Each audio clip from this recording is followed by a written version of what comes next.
आदरणीय अध्यक्ष महोदय, अभी कुछ दिन पहले बीजेपी का एक बहुत बड़ा नेता मिला मेरे को। उससे काफ़ी लंबी चर्चा हुई मेरी, और उसने जो जो बातें बताई वो इतनी चौंकाने वाली थी कि आप सब सुनोगे तो रोंगटे खड़े हो जाएंगे। उसने मेरे से पूछा कि केजरीवाल जी, आपको क्या लगता है मोदी जी अडानी की इतनी मदद क्यों करते हैं? मैंने कहा दोस्त हैं दोनों, इसीलिए करते हैं। कहते बस इसलिए। कहता मोदी जी ने आज तक किसी के लिए कुछ नहीं करा, अपनी वाइफ के लिए कुछ नहीं करा, अपनी माँ के लिए कुछ नहीं करा, उनके भाई गुजरात में रहते हैं उनके लिए, किसी रिश्तेदार के लिए कुछ नहीं करा, राजनीतिक गुरु के लिए कुछ नहीं किया। वो अपने दोस्त के लिए इतना कुछ करेंगे, ऐसा कैसे हो सकता है? दोस्त पे इतने मेहरबान क्यों हैं? ऐसी भी क्या दोस्ती है? आज के जमाने में कौन कोई भाई के लिए कुछ नहीं करता, दोस्त के लिए कौन करता है? तो मैंने कहा फिर क्या मामला है? कहता आप खुद सोचो, इतना बड़ा क्राइसिस हुआ, हिंडनबर्ग की रिपोर्ट आई, चारों तरफ थू थू हुई, पूरा क्रैश कर गया अडानी ग्रुप। मोदी जी इतने स्वार्थी आदमी हैं कि अगर केवल मामला दोस्ती तक होता तो 2 मिनट में उसको साइड करते और कहते मेरा कोई लेना देना नहीं इससे। अभी भी उसको बचाने में लगे हुए हैं। कभी एसबीआई को कह रहे हैं इसको पैसे दो, आज अखबार में आया पीएफ वालों को भी बोला इसको पैसे दो। सारी एजेंसी अभी भी उसको पूरी तरह से उसको बचाने में लगे हुए हैं। तो मैं भी अचंभे में रह गया कि मामला तो कुछ अलग ही है। क्यों ऐसा भी क्या दोस्त हो गया कि दोस्त डूब रहा है और फिर भी उसको पूरी तरह से, इतना बड़ा पॉलिटिशियन है, पॉलिटिशियन के लिए तो परसेप्शन सबसे इंपॉर्टेंट होती है। कोई आसपास वाला अगर कहीं, वो तो आदमी कह देता है यार मेरे से मिलना बंद कर दियो कल से, वो उसको अभी भी बचाने में लगे हुए हैं। और उसने मेरे को बताया कि, मैंने कहा फिर मामला क्या है? तो कहता है जी अडानी तो केवल फ्रंट है, अडानी में सारा पैसा मोदी का लगा हुआ है। मैंने कहा ये कैसे हो सकता है? ये नहीं हो सकता। कहते हैं अडानी के अंदर सारा पैसा मोदी जी का लगा हुआ है, अडानी केवल फ्रंट है, अडानी तो केवल मोदी जी का पैसा मैनेज करता है, मैनेजर है। उसको 10%, 15%, 20% इतनी कमीशन मिलती है, बाकी सारा का सारा पैसा मोदी जी का लगा हुआ है। अगर कल को जांच हो गई, जेपीसी बैठ गई, ईडी की जांच हो गई, सीबीआई की जांच हो गई, तो अडानी नहीं डूबेगा, मोदी जी डूबेंगे। जिस दिन अडानी डूबा उस दिन मोदी जी डूबेंगे। मैंने कहा यार उनको पैसे की क्या जरूरत है? प्रधानमंत्री जी को, मोदी जी को, उनके ना आगे कोई ना पीछे कोई, उनको क्या पैसे की जरूरत है? तो कहता है सर पैसे की हवस होती है, लत होती है। कहता है इतने दुनिया में इतने बड़े बड़े अमीर आदमी हैं, उनको कोई अब और पैसे की थोड़ी जरूरत है, लगे पड़े हैं सारे, और पैसा और पैसा और पैसा। बोला हवस होती है। बोला जिस दिन अडानी दुनिया का सेकंड रिचेस्ट मैन बना था, अडानी दुनिया का सेकंड रिचेस्ट मैन नहीं बना था, मोदी जी दुनिया के सेकंड रिचेस्ट मैन बने थे।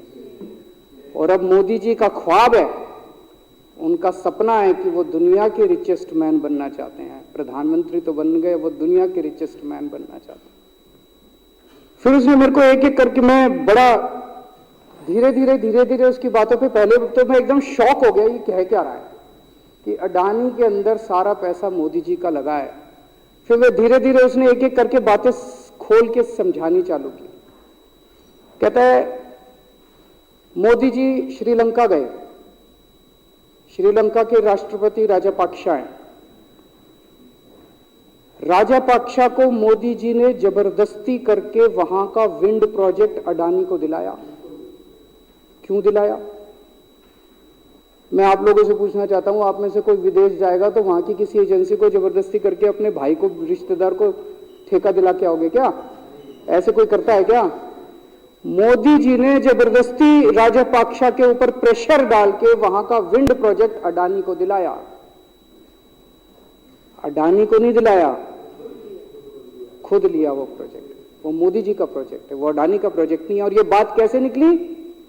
वहां का जो बिजली बोर्ड है श्रीलंका का, जैसे अपने यहाँ स्टैंडिंग कमेटी है असेंबली की, पार्लियामेंट की स्टैंडिंग कमेटी है, वैसे उनकी भी पार्लियामेंट की स्टैंडिंग कमेटी होती है। तो वहां पे पार्लियामेंट की, श्रीलंका की पार्लियामेंट की स्टैंडिंग कमेटी ने जब उनके बिजली बोर्ड के चेयरमैन को बुलाया और बोले तूने ये प्रोजेक्ट अडानी को क्यों दिया, तो उसने कहा जी राजापाक्षा साहब ने मेरे को बुलाया था, उन्होंने कहा मोदी जी मेरे पे बहुत प्रेशर डाल रहे हैं कि ये प्रोजेक्ट अडानी को दो। मोदी जी बांग्लादेश गए, बांग्लादेश वालों को बिजली खरीदनी थी, 1500 मेगावाट बिजली 25 साल के लिए। मोदी जी ने वो प्रोजेक्ट भी अडानी जी को दिला दिया। अडानी को नहीं दिलाया, मोदी जी ने वो प्रोजेक्ट खुद लिया। 25 साल तक 1500 मेगावाट बिजली खरीदने का प्रोजेक्ट बांग्लादेश का, वो भी मोदी जी ले आए अपने नाम पे। इजराइल गए, इजराइल के साथ भारत ने कई सारे रक्षा सौदे किए, रक्षा सौदे, वो सारे के सारे रक्षा सौदे अडानी को दे दिए। अडानी को नहीं दिए, मोदी जी ने खुद लिए। अभी 2-3 साल पहले 6 एयरपोर्ट की नीलामी हुई प्राइवेटाइजेशन के लिए, सरकार ने उनकी नीलामी करी, भाई प्राइवेट प्लेयर आके लो। उसमें एक कंडीशन थी कि उसी को दिया जाएंगे ये एयरपोर्ट जिसने पहले एयरपोर्ट का काम कर रखा है। हर सरकारी ठेके में होती है, हम सड़क बनाते हैं, कहते हैं भाई सड़क, जिसको ठेकेदार को सड़क बनाने का एक्सपीरियंस है उसी को दिया जाएगा। हम बिल्डिंग बनाते हैं, हम कहते हैं भाई ये पानी के वाटर ट्रीटमेंट प्लांट लगाते हैं, हम कहते हैं भाई जिसने WTP वाटर ट्रीटमेंट प्लांट इतने लगा रखे हैं उसी को दिया जाएगा। हम सीवेज ट्रीटमेंट प्लांट बनाते हैं, हम कहते हैं जिसको 20 साल का एक्सपीरियंस है, 15 साल का है, उसी को। इसमें भी ये कंडीशन थी कि जिसने इतने साल तक एयरपोर्ट चलाने का काम कर रखा उसी को दिया जाएगा। अब अडानी ने तो कर नहीं, मोदी जी ने तो कर नहीं रखा था, अडानी ने तो कर नहीं रखा था, तो क्या करते? आखिरी मोमेंट पे वो कंडीशन हटा दी गई, बोले कोई एक्सपीरियंस की जरूरत नहीं है। 6 एयरपोर्ट नीलामी पे थे, 6 के 6 एयरपोर्ट अडानी को दे दिए, अडानी को नहीं दिए, मोदी जी ने वो खुद 6 के 6 एयरपोर्ट खुद अपने नाम कर लिए। आज 2021 नवंबर में एयरपोर्ट टेक ओवर किए, 2023 1.5 साल हुआ है। 1.5 साल के अंदर आज एयरपोर्ट का 30%, पूरे देश का एयरपोर्ट का जितना धंधा है, बिजनेस है, उसका 30% बिजनेस जो है वो मोदी जी के पास है। 30%, 1.5 साल के अंदर इतना बड़ा भारत देश, इतने एयरपोर्ट, 30% एयरपोर्ट का बिजनेस आज मोदी जी के पास है। एक और बड़ी इंटरेस्टिंग चीज हो रही है, ये ईडी और सीबीआई को इस्तेमाल करके बंदूक यहां रख के लोगों की फैक्ट्रियां छीनी जा रही हैं। मतलब 10 अक्टूबर 2018 को, 10 अक्टूबर 2018 को कृष्णापट्टनम पोर्ट के ऊपर इनकम टैक्स की रेड हुई और 6 अप्रैल 2020 को 1.5 साल बाद वो पूरा एयरपोर्ट अडानी ने खरीद लिया। उसके यहां बंदूक रख के उसको कहा या तो दे दे और या जेल। तो वो अडानी ने नहीं खरीदा, वो मोदी जी के पास चला गया कृष्णापट्टनम एयरपोर्ट। 10 दिसंबर 2020 को एसीसी और अंबुजा सीमेंट पे रेड हुई और 2 साल बाद 16 अक्टूबर 2022 को दोनों सीमेंट प्लांट मोदी जी के पास चले गए। 2020 जुलाई को मुंबई एयरपोर्ट का मालिक था जीवीके, उसके ऊपर सीबीआई और ईडी की रेड हुई, एफआईआर हुई और 1 महीने बाद मुंबई एयरपोर्ट जो है वो मोदी जी के पास चला गया, अडानी के पास चला गया। तो ईडी और सीबीआई पे रेड कराते हैं, उसको धमकाते हैं फैक्ट्री वाले को, कंपनी वाले को कि या तो जेल जा और या तेरी फैक्ट्री हमको दे दे। ये इधर तो सुनते थे, हरियाणा की तरफ ये टुच्ची, इधर इसकी फैक्ट्री भी छीन ली, पंजाब में भी सुनते थे इसकी भी फैक्ट्री छीन ली, इसकी। पूरे देश के अंदर ये इतनी गुंडागर्दी मची पड़ी है कि ईडी की रेड करा देते हैं, सीबीआई की रेड करा देते हैं, यहाँ बंदूक रखते हैं और कहते हैं या तो फैक्ट्री दे दे और या जेल जा। ये क्या चल क्या रहा है इस देश के अंदर? इन्होंने अभी थोड़े दिन पहले ऑर्डर निकाला कि सारे जितने पावर प्लांट हैं, जितनी राज्य सरकारें हैं, पंजाब सरकार की, हमारी जो सरकार है, उनके पास भी ऑर्डर आया, सारी सरकारों को जितना उनका कोयले की रिक्वायरमेंट है उसमें से 10% कोयला इंपोर्टेड इस्तेमाल करना पड़ेगा। और इंपोर्ट केवल मोदी जी करते थे, अडानी करता था। तो इसका मतलब आपको 10% अपना कोयला कंपलसरी, जरूरत नहीं है आपको कोयले की, लेकिन 10% कोयला आपको अडानी से खरीदना पड़ेगा। हमारे देश का कोयला 2000 रुपए टन है, इंपोर्टेड कोयला 20,000 रुपए टन है। 10 गुना दाम के ऊपर आपको अडानी से यानी कि मोदी जी से कोयला खरीदना पड़ेगा। इन्होंने सुप्रीम कोर्ट का एक और, जब कोयला घोटाला हुआ था अपने देश के अंदर, तो सुप्रीम कोर्ट ने आदेश दिया था कि अब कोयले की खदानें किसी भी प्राइवेट वाले को नहीं दी जाएंगी, सारी खदानें सरकारें। तो इन्होंने कुछ खदानें राजस्थान सरकार को दे दी, कुछ खदानें छत्तीसगढ़ सरकार को, कुछ खदानें पंजाब सरकार को, सरकारों में बांट दी। बाकी पूरे देश में केवल राज्य सरकारों के पास खदानें हैं। केवल अडानी के केस में उन्होंने एक्सेप्शन करके अडानी को कोयले की खदानें दे दी और उसमें भी ऑर्डर कर दिया कि 4000 कैलोरी से कम वाला कोयला जो है उसको रिजेक्टेड माल माना जाएगा, जबकि वो सबसे अच्छा कोयला माना जाता है और वो रिजेक्टेड माल इसको फ्री में मिलता है।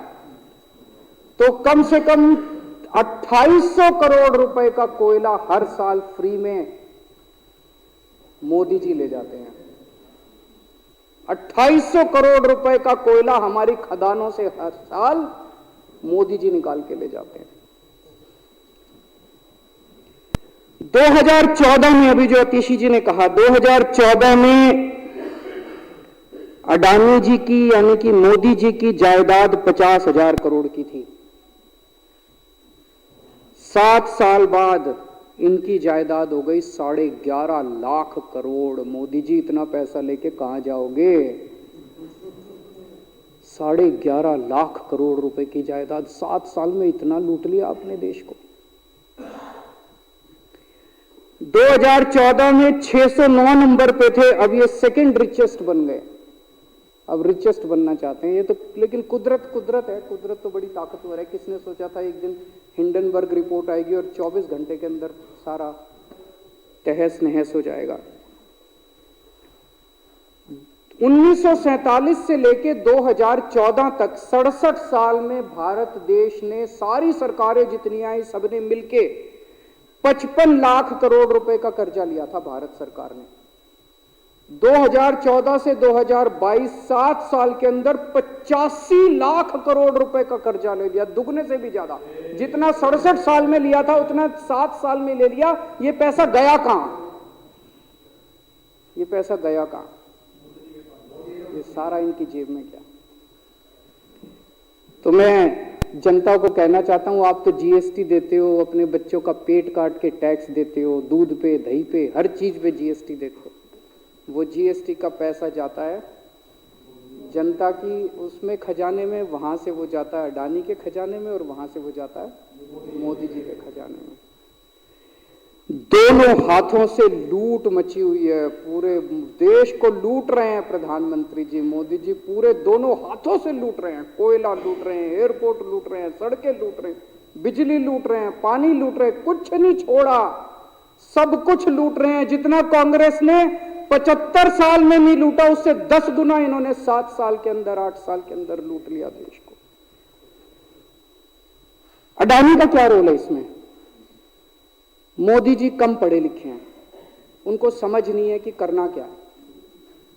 अडानी आके बताता है पैसा यहां लगा लो, इस देश में चलते हैं, वहां की ये कंपनी खरीद लेते हैं, ईडी को और सीबीआई को इसके पीछे लगा दो। वो सारा मैनेजमेंट करता है, दिमाग उसका, पैसा मोदी जी का। उसके बदले में उसको पता नहीं 10%, 15%, 20% कितनी कमीशन मिलती है, लेकिन दिमाग सारा अडानी का है। और मेरे को ज्यादा चिंता इस बात की है अध्यक्ष महोदय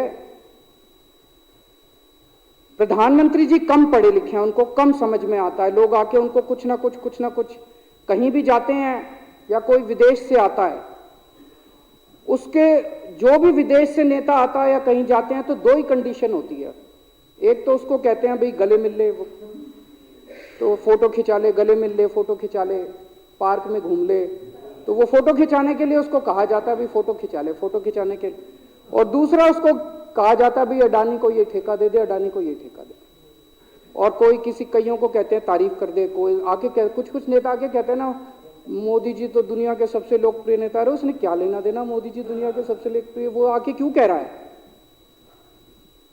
बदले में वो देश, ये जो गोरे हैं ना, बहुत चतुर हैं, बहुत चालाक हैं, ये ऐसे इतने भोले वाले नहीं है कि यहाँ पे आए और कह गए मोदी जी दुनिया के, वो पता नहीं किस किस चीज पे साइन करा के ले जाते हैं, पता ही नहीं चलता बदले में क्या साइन करा के ले जाते हैं। यही हुआ था 17वीं 18वीं सदी के अंदर हमारे देश में।